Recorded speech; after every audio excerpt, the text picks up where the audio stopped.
I'm Ethan Wong, and today I'm here with Marissa Michel. Hi, I'm Marissa. I live in Bowie, Maryland, and I was the 2020 Prince George's County Youth Poet Laureate, and I'm a senior at Sidwell Friends, so happy to be here. All right, we can get straight into the questions then. So, first of all, what do you think it was that made you first fall in love with poetry, and what made you want to be a writer of it rather than just reading it? Well, I have been a reader my entire life. My mom read to me and my siblings when I was young. So I've always had a love for reading books. But it wasn't actually until eighth grade that I started writing poetry seriously. And that was because of a very special teacher I had, Miss Maloney, in eighth grade. And she read some of my poems because I had written a little bit here and there. And she just really, really encouraged me. And she introduced me to the Youth Poet Laureate competition for Prince George's County while I was still in middle school, and kind of was like, go for it. So it was because of her that I found my love for writing poetry, and then the people that I met in my poetry community, and I just kept going from there. Yeah, I mean, I definitely see a lot of points in that story that kind of line up with mine, because definitely good teachers can make all the difference, especially encouraging teachers. Mhm. And that was definitely the case for me, and that's how I got introduced like Scholastic and stuff in the first place. Same. So Awesome teachers. They're great. yeah, just adding on to that, what themes do you think you explore in your poetry? Or maybe they've changed over time. Can you kind of walk us through that? I think that the themes have probably changed a little bit, but not much. When I first got into poetry, I actually started with spoken word more so, because the first teen poets that I met were all spoken word artists. And then I also did write about identity, but I also wrote about trending topics and just hot topics in this country, a lot of things like that. But soon I found my love for free verse poetry, which is what I do now. And through that, I think I explore a lot of themes of family, heritage, also nature. I write a lot about nature and just this world. So I think that for the most part, my themes have stayed around identity, but I think I've explored it more thoroughly through free verse poetry. Yeah, and I want to ask you, following up on that kind of, so you say that you started with spoken word. What has been for you the big difference between spoken word and free verse to the point where you felt more comfortable with free verse? I think a few things. When I read my poetry, I think I'm much more subdued. I'm not as like loud, and spoken word, it calls for a lot of performance. And I just try and let my words to just say everything I want. So I have a great love for both. I love watching spoken word poets do their thing, but I think I just realized I was more comfortable with free verse. Also the rhyming. I can't rhyme in my free verse as much as in spoken word. And I think I just like to not be as contained maybe when I write free verse. I'm just able to write whatever I want and not have to worry about structure as much. Yeah, I think there are definitely a lot of points there I relate to, like resonate with me too, because I was the kind of person who, I mean, I totally respect spoken word poets, and I think what they do is amazing, especially because the ability to get up there and perform, which is the biggest thing, to perform their work and then have all of that added zazz. But it's just for me, I've always been the kind of person where you ask me to read my poetry out loud, and I'm reading in this kind of like contained, low voice. Yeah. So I can't, you know? I know that was always the thing, because a lot of the poets that I did first know were spoken word artists, and they were big performers, and I loved that. I was like, wow, that's so cool. They go up there, they could do all this stuff. But I just think that it's also about, poetry is not about trying to be anyone else. It's just about finding what you're most comfortable with, and to me that was free verse and just performing it the way that felt natural to me. Yeah, definitely. And so I wanted to kind of branch off of that. So I know for sure you write poetry and you're accomplished in writing poetry, but what other forms or kind of art forms do you pursue otherwise? And how do you think they interact with your poetry? Okay, I love that you asked this, because I definitely think there's so many similarities throughout all forms of art and writing, and I am a fan of all of them. I'm a digital artist. I'm actually the graphic designer for Turning the Page, which is this like nationwide teen-led kind of organization. It's under Rytopia Lab, where we have roundtables, publish an annual anthology, but through that I do graphic design, and I've been a dancer for pretty much my entire life. I play piano, I'm a pianist, so I just love it all. I think that through performance arts, 2D arts, you know, everything. Right now, actually, though, I'm pursuing filmmaking. I make short films, and I'm trying to keep doing that as a career path, so to go into filmmaking. But with my poetry, it's all about building images through my words. And when I'm able to create those images in front of me as well, or have a baseline for it, I think it just helps elevate all aspects of my art. Yeah, there's a lot of interaction between those. And I definitely think it's all connected to some kind of expression of emotion or expression of feeling that you can kind of try to access every time, right? Mm-hmm. I think that's at the base of it, is just expression. And there's so many ways to express yourself. Yeah.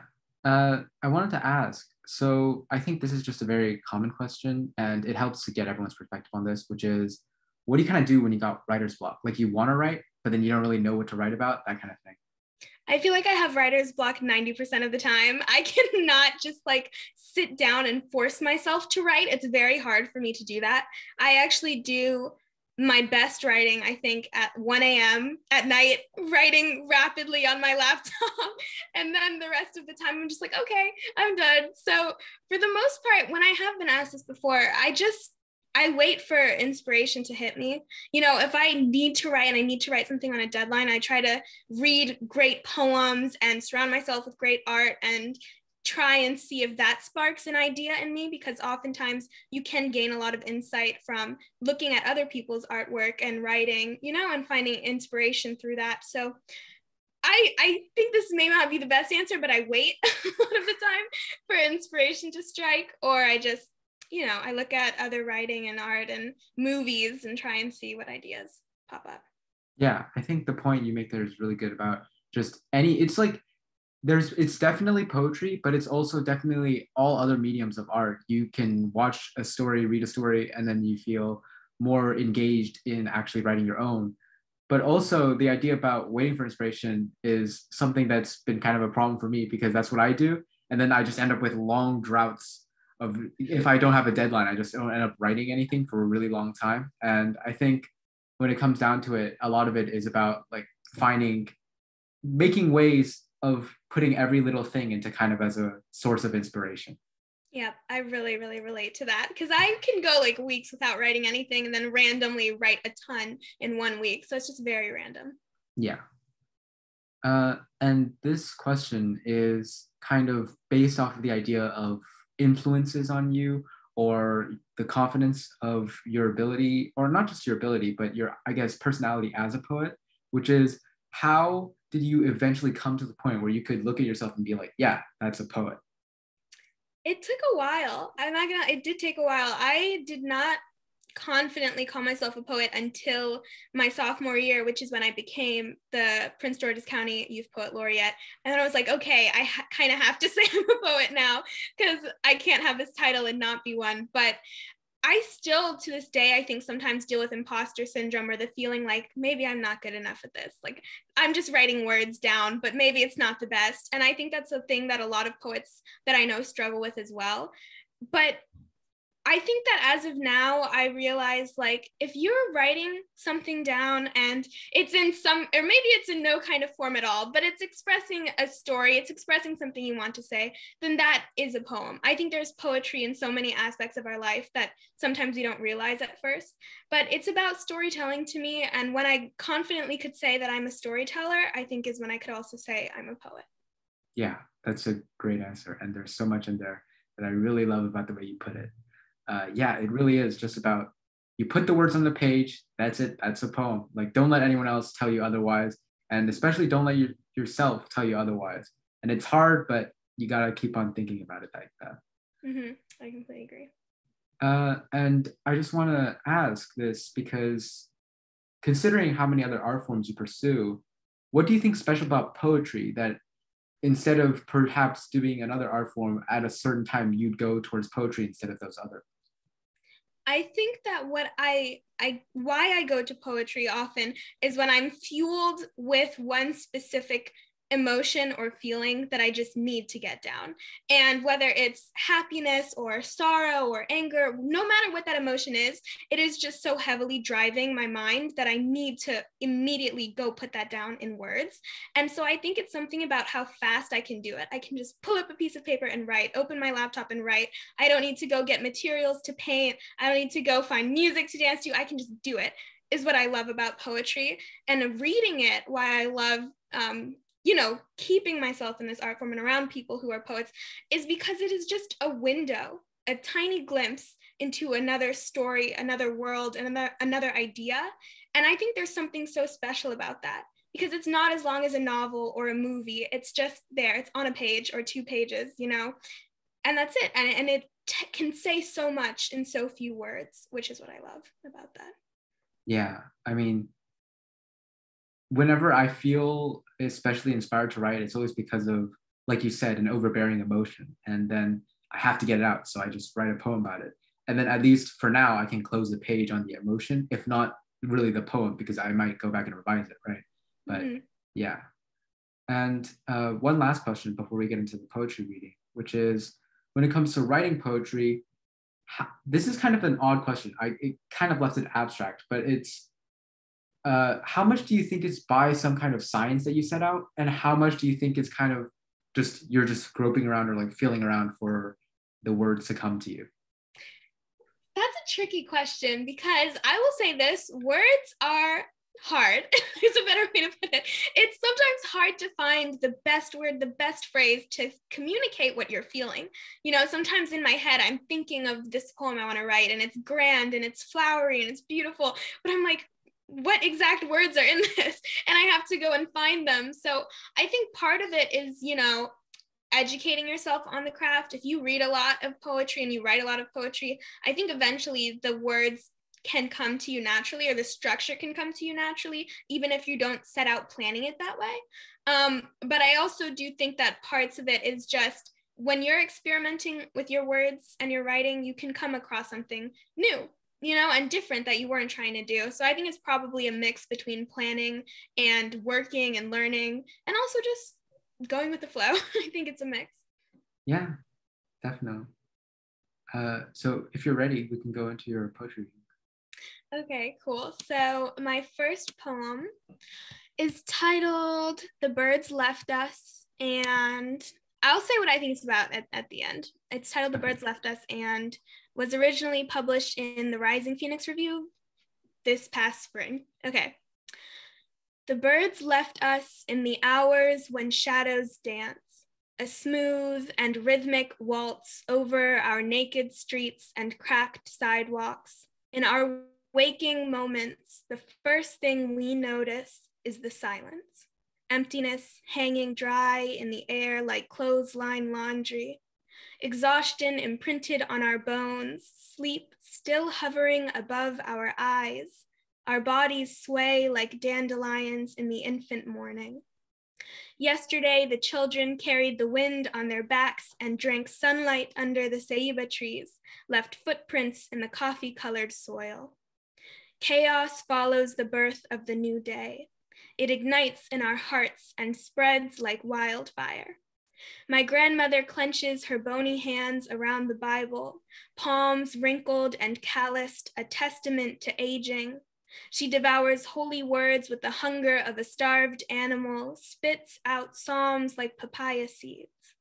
We press our hands, delicate as paper cranes, to our temples, our heads bowed beneath the weight of fear or hope.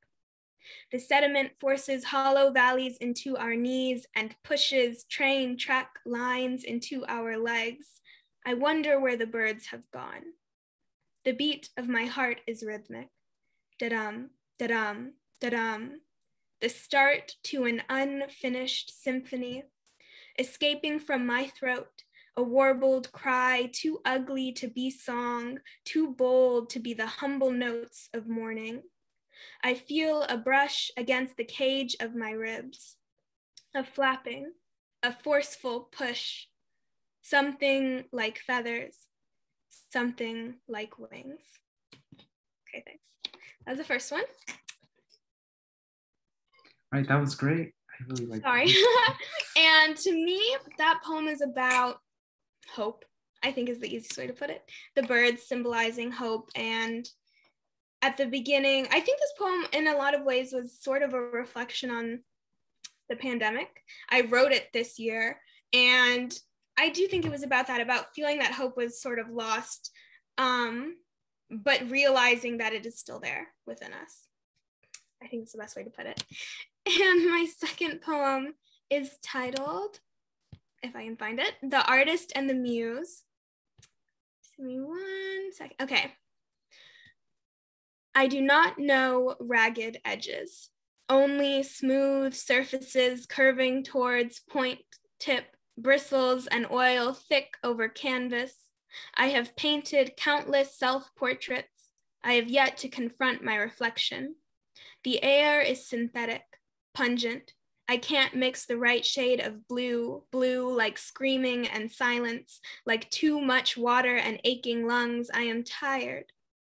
Tired, that is, until some pretty thing steals my attention, like moth to ochre light.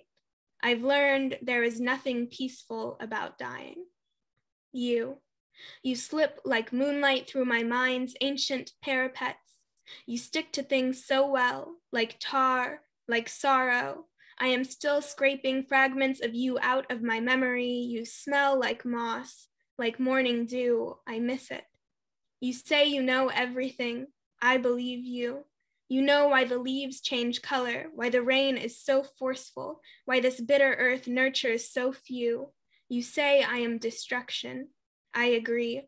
I am smoke and ash and rock cracking under pressure. You don't want to burn, you who know the answers. Look into my starving eyes. Tell me the price of perfection. I will spend a lifetime chasing it. Even after my fingers bleed raw, even after the paint runs out. Thanks.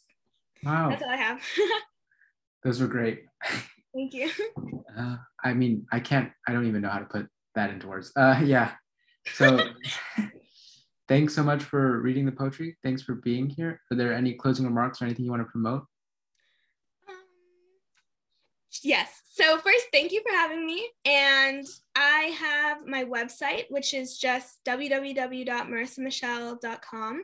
And my Instagram is at Marissa X Michel. And that's pretty much it. Thanks for having me. All right. Thank you.